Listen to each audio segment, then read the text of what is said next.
السلام علیکم داملا حاجی میرزا.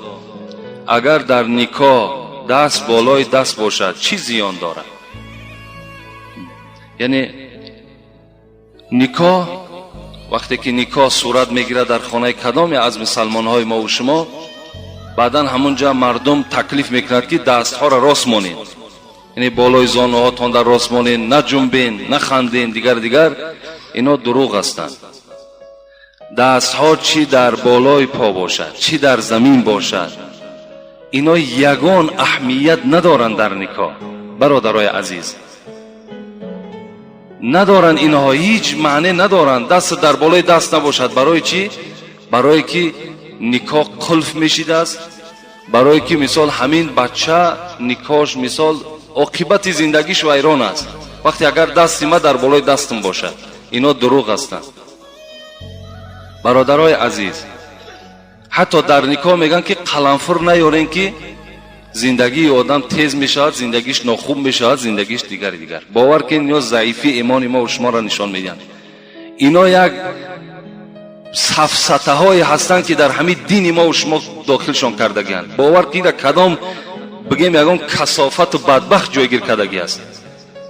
ما و شما را چنان ترساندن که حتی از قلنفر میترسیم که اون که نعمت خداست. ایرا باید که انسان خرد آخه چی در نکاح چی در توی چی در کدام معرکه نباشد. اینا دروغ هستند.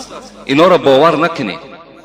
اگر شما با اینا اعتقاد داشته باشین و همین رسم و همین بگیم جاهلیت اگر جاری کنین شما گناهکار میشوید.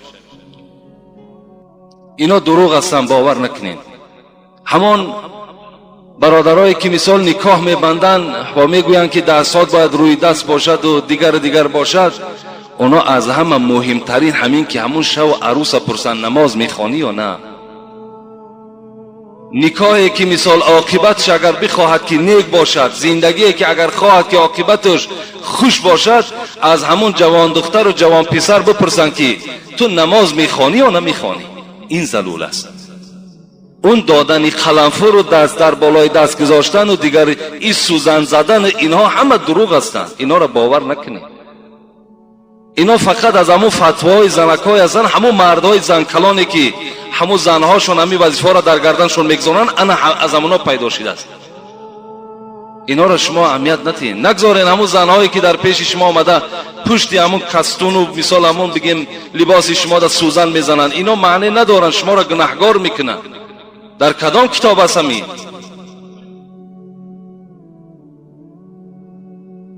از اینها دیده باید که همون دختره همون جوان مثال جوان پسر تربیه اسلامی دادن در کار، اخلاقی خوب داشته باشد.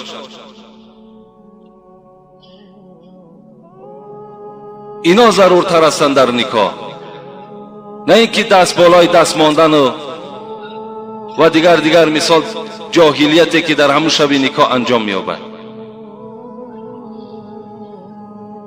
اینا هیچ معنی ندارند، دروغ هستند. اینا را باور نکنید. بسم الله الرحمن الرحیم. السلام علیکم داملای شیرین بیان. در سنت خواندن پراکنده شدن درست است یا نه؟ از صفها، زیرا مولای ما میگوید درست نیست.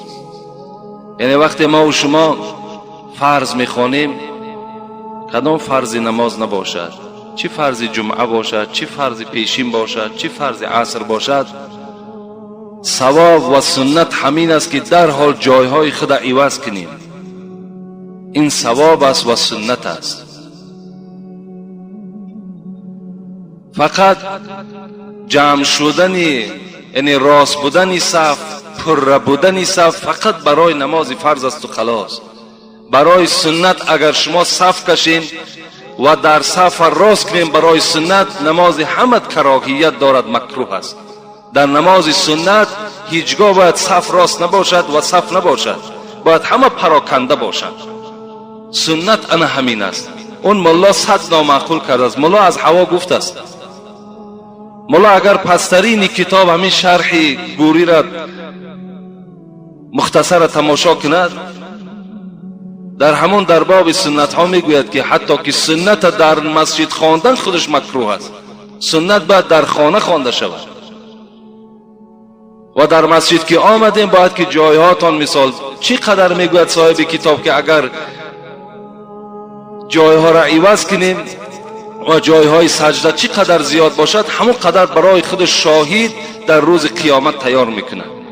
یعنی هر پارچه زمینی که شما عبادت میکنین اینها برای شما شاهدی در روز قیامت میدهند. چند قدر شاهد زیاد شد همون قدر کار شما آسان میشود. این از طریقه سنت خواندن. فرضها را که خواندیم پراکنده شویم در مسجدها هر طرف، حتی در خانه هم که خانه سنت است، اگر به شرط خانه های شما نزدیکتر باشد.